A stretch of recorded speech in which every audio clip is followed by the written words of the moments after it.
Next 2 Tuesdays, Chelsea will be leading the Sangha. The whole world is medicine.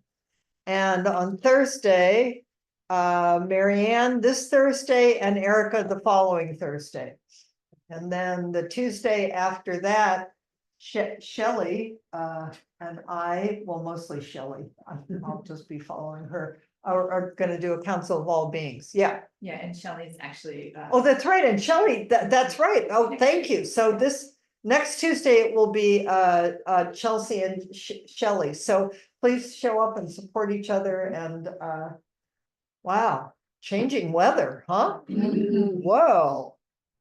Nice. It is nice. It's good. And practice period begins October 13th with an all-day sit. That is the opening of the practice period and the entering ceremony for the Shuso. And we hope you do not have to be part of the practice period to be part of the Sangha. Yeah, I mean, you can show up however you want, any way you want. We're just always so glad to see you. And encouragement to the practice period is a wonderful thing to do. It's a way that the Sangha deepens. It's a way that you get to know yourself and your own practice and each other. We're going to be practicing with the ancient Lojong slogans, which are infinitely Judith and I were just talking about them. One of the things, the most amazing, wonderful things to me is these are ancient slogans. Human beings, we have been human beings forever, and we will continue to be human beings, and probably into the future.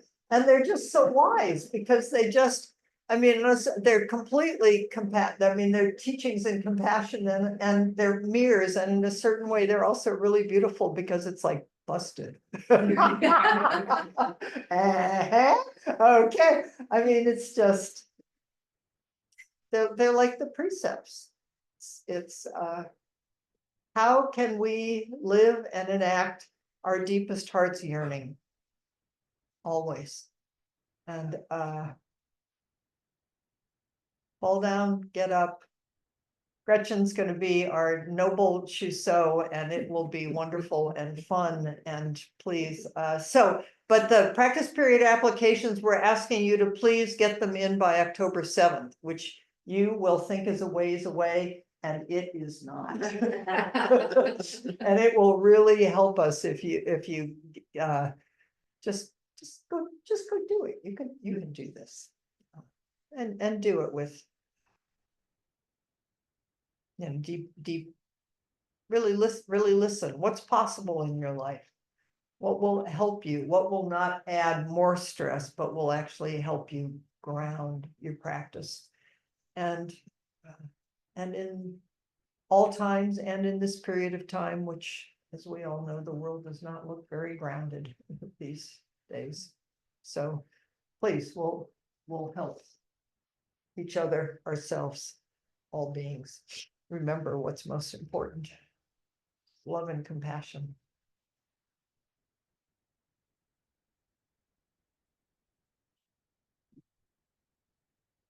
So we've been starting with, we respectfully acknowledge that we are on the traditional territory of the Coast Miwok and the Southern Pomo peoples of the Federated Indians of Great and Rancheria.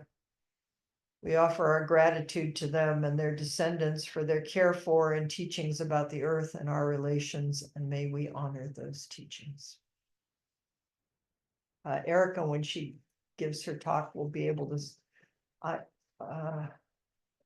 she just went to a traditional gathering that, do you remember Muskogee on Muskogee land? It's a yearly water rights gathering, and she'll bring that when she talks 2 weeks from now on Thursday. We're lucky. So we have been, as the ground of our teachings, of our investigation of fire runs through all things, Zen koans for facing the climate crisis, teachings on earth, mind, and not knowing. And I also want to bring forward today, some time ago, Cynthia Jures is both a Tibetan teacher, a practitioner teacher, and a Thich Nhat Hanh practitioner. And the publisher sent me the book and asked me if I would give a review of it, and I was saving it for when we turn towards climate and earth. It's called Summoned by the Earth, Becoming a Holy Vessel for Healing Our World. So I'm going to bring forward a little bit of her teaching today.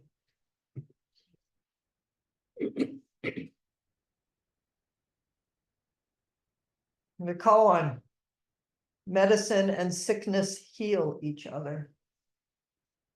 This whole earth is medicine. What is this self?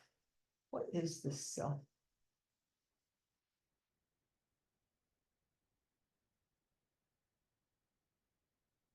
And me. And I'm the whole world. So it asks us to bring forward and cultivate don't know mind. The koan is an active question. We all, our whole lives are a koan. Each one of us is working on whether we know it or not. A personal koan shows up in our lives. Something we just can't figure out. And we just wish we could nail down. Or just cooperate. But that's the beauty of it, is the whole earth is medicine. Everything is medicine. To teach us, to wake us up, to awaken us to greater kindness, to compassion, to who are we really? Who are you really? So I am so glad you're all here, and I'm especially glad that Anne is here, because we're going to talk about Indra's net, which just happens to be part of her Dharma name, but it's part of all of our Dharma names. It just sounds differently. So I'm going to read you a little bit from Susan Murphy. The Vedic image of the shimmering net of Indra. I love this image. Celebrates every being as one knot in an infinitely extended net, each a multifaceted jewel reflecting every other jewel in the net and the entire net itself. Can you just imagine that for a minute? Just as the truth of it. I mean, it's an image that is the truth of existence.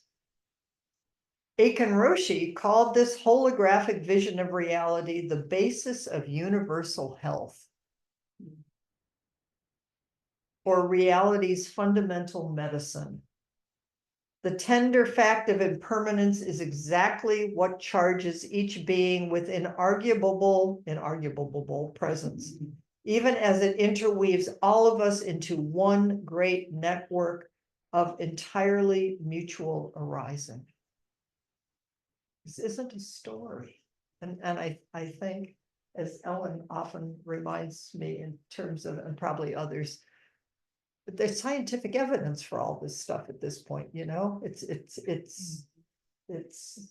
The Dalai Lama said a long time ago, I always really respected him in this tradition, is if science proves all of these teachings and images wrong, then throw out the teachings. But the beautiful thing is, or change the teachings, the beautiful thing is these teachings keep being validated by science, both on the most macro and microcosmic level. Indra's net is visual elaboration of the intelligence of emptiness. Call it compassion.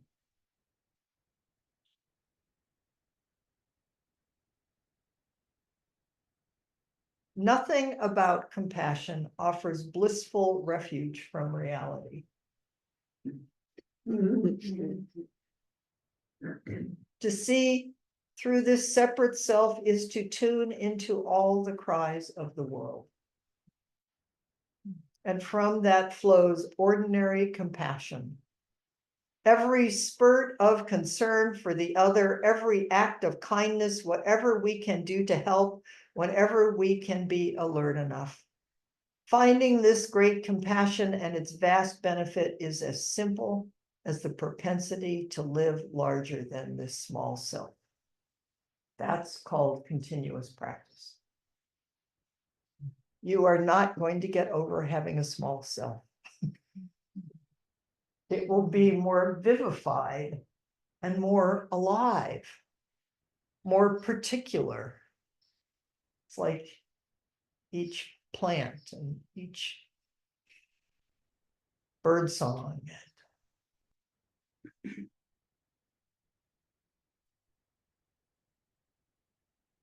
And we are karmic beings waking up in the midst of the miraculous karmic beingness of all the 100 million causes and conditions that brought us to this moment. That's actually a great cause for celebration.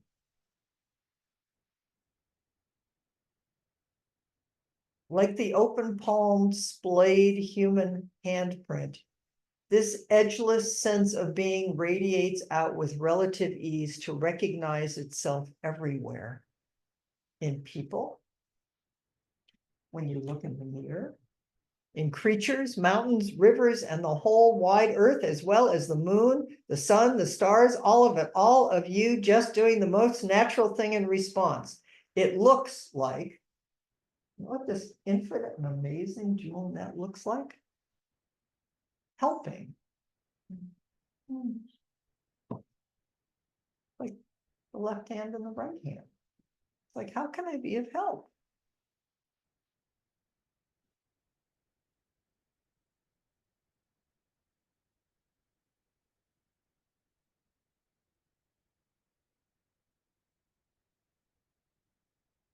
The koan.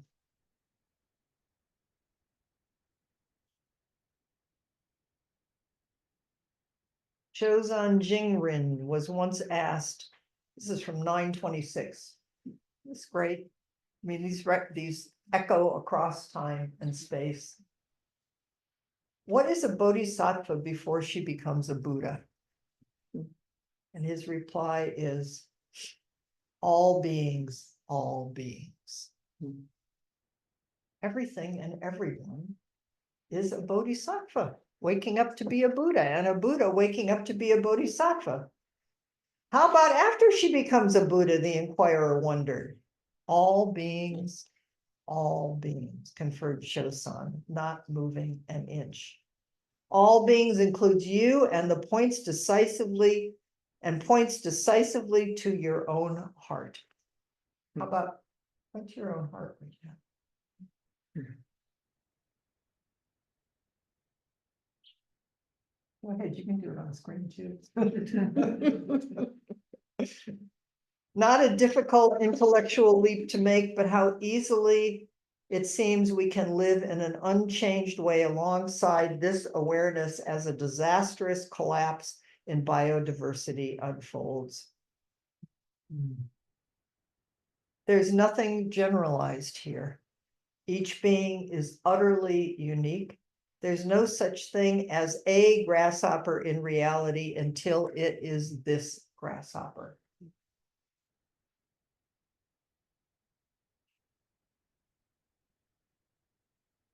I just was having flashes of the most recent news.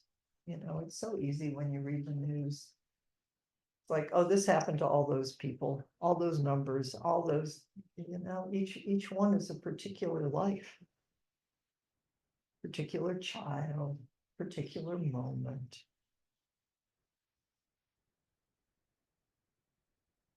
Is there really any such thing as a human being when each one of us is this human being, unique and irreplaceable? Each living thing returns the grace of your not separating yourself and standing apart. Can we fulfill the wonderfully impossible bodhisattva vow to save all the many beings apart from waking from the dream of separation? In the fullness and grace of reality, it works more like this. All the many living beings, you hold yourself toward them, live your life toward them, and they equally make sure of you. Live this way. All the many living things. All the many living things. You hold yourself toward them. You live toward them, and they make equally sure of you. It's a deep mutuality of relationship. For it's one generosity extending both ways, impossible to pick apart in the fullness of empty, complete being or interbeing, as Thich Nhat Hanh called the benefit. You can't get out of this. We are so held. And we are holding everything, and it's shimmering and reflecting. And if you're like me, you spend a fair amount of time forgetting and wandering around in your own little thought bubbles. And that's okay too, because that's a mirror of everybody's thought bubbles. You just think yours is special. I mean, it is. You're very, very special. And our pain is unique and particular, and we shouldn't skip it. But we should also know that it's a shimmering window into the pain and the beauty and the healing of the whole world. These are really profound teachings. These actually, the origin, I think, of the jewel net of Indra comes from the Avatamsaka Sutra, which is the story. I told this before, and I think it's true, and I like the story anyway, but I do think it's one of the early teachings, and that it's what the Avatamsaka Sutra is a description of Buddha's awakening, what he actually experienced, which is just like cosmic. It's the jewel net of Indra in it's about that thick. I really want to study it here now. I'm really getting into it. But he had the awareness or the insight is you can't tell people this, they're not going to believe me. And then he said, sorry guys, I know I promised that I was going to awaken and save all beings, and I know I said all of this, but this is too hard. And then Indra and all the gods and everybody came down and said, Buddha, king, you said you would awaken with and for and help everybody. And so he walked with it, he thought with it for a while. And he I mean, this is my language, he came up with the Four Noble Truths. So from this infant, I mean, to me, that's just such an amazing koan of how can you take a shimmering jewel net of Indra and say there is suffering, there's a cause of suffering, there's awakening from suffering, and there's a path. It's like meditate on that for a while. No, sorry. I like things like this. Okay, so now we're going to go to Cynthia Jure.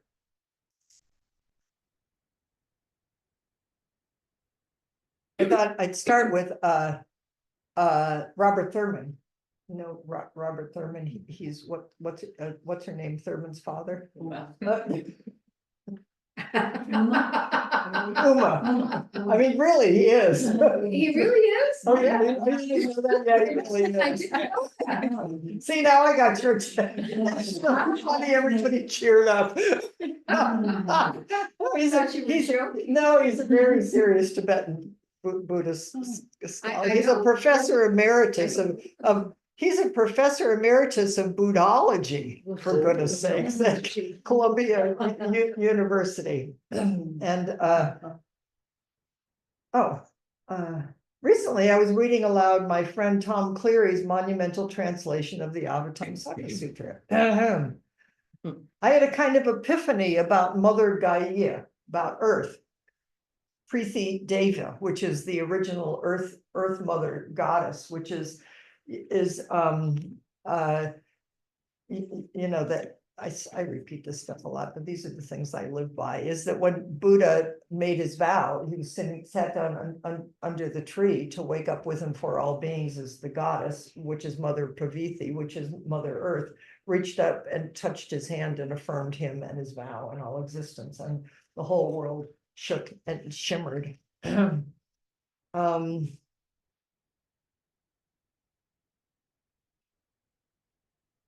So Tom Cleary's a passage describing the enlightening being, which is Tom's choice for a bodhisattva, an enlightening being, about how life after life the bodhisattva gives her flesh and blood. I realize that, of course, the most natural thing for a bodhisattva at the inconceivable liberation stage to do is actually to become a planet. Isn't that beautiful? A Mother Earth. And so become able to feed billions of animals and humans, etc., for millions of years. She's a bodhisattva. We're part of her body. She's feeding us and caring for us. I came to recognize the Gaia, Mother Earth, whom the Buddha gratefully touched at the moment of his perfect enlightenment, is not merely a goddess. She herself is also a Buddha Bodhisattva, just like Tara, Avalokiteshvara, Manjushri, or Samantabhadra. Like, touch her stroke, be nice to her. She's us.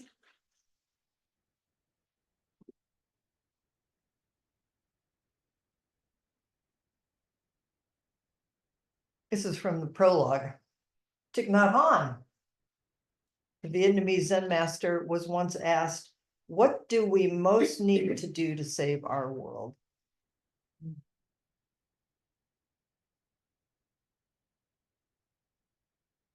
He replied, "What we most need to do is hear within us the sounds of the earth crying." That's what we do in Zazen.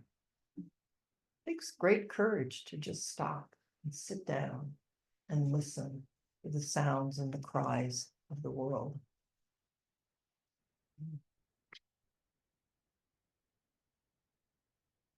I'm marking this one because maybe that's the question I'll ask you at the end of all of this, is what do we most need to do to save our world? There's no one answer. It's just Thich Nhat Hanh's. But then there's a whole chapter on the Jewel Metta. We must be on to something here.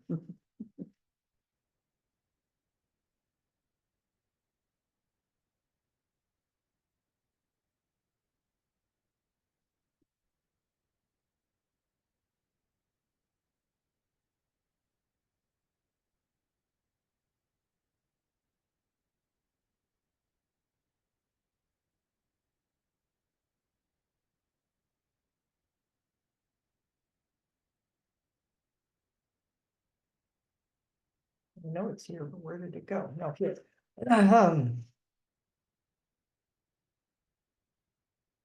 What if the cause, if we could identify one thing as the cause, the solution would be so much more accessible about climate and crisis. But what is comfortable is not always true. What if the cause is 1,000 interrelated things that implicate all of us and how we live? What if it is something so all-encompassing and so intertwined with life as we know it, that when we glimpse its enormity, we know not what to do? That moment of humble, powerless unknowing. Isn't that beautiful? Powerless unknowing, where the sadness of an ongoing loss washes through us and we cannot escape falling into facile solution tearing, trying to find a solution, is a powerful and necessary moment. It has the power to reach into us deeply enough to wipe away frozen ways of seeing and ingrained patterns of response. It gives us fresh eyes and it loosens the tentacles of fear that hold us in normality. Powerless unknowing. Whoa. We must be willing to open so wide Even if for only a moment we take it all in. And like gazing at the stars in the sky or the grains of sand on the shore, we become aware of both our insignificance and our importance. Our rational minds shut down and we are humbled by the majesty of the great mystery, the jewel net of Indra that goes on and on. And then she talks about and validates the power of prayer. Don't for a minute think prayer isn't powerful, and don't for a minute think that Buddhists don't pray, sorry. Pray your little heart out. Just don't think you're praying to something out there that's gonna solve all of it, because it's all here and everywhere and nowhere and everything. And I think that's. Yeah, I wanted to say more about that on Thursday. So one question is, what was the one I just asked you? Do you remember? What's the one? Yeah, what's the, what was it, say it, somebody? I lost my way. It's the one thing that will help our earth. What's the one thing? What's the one thing? And it might be interrelated. You can pick this up anywhere you want. But what is powerless unknowing? And how would that have anything to do with helping at anything? And of course, if you want to throw in the jewel net of Indra, if you are fascinated by that image like I am, please don't skip it. So there's plenty in there. So please go shimmer together. Be the shimmering beings that you are, and see as you listen to the cries and sounds of your own heart and the people that you sit with, what arises for you.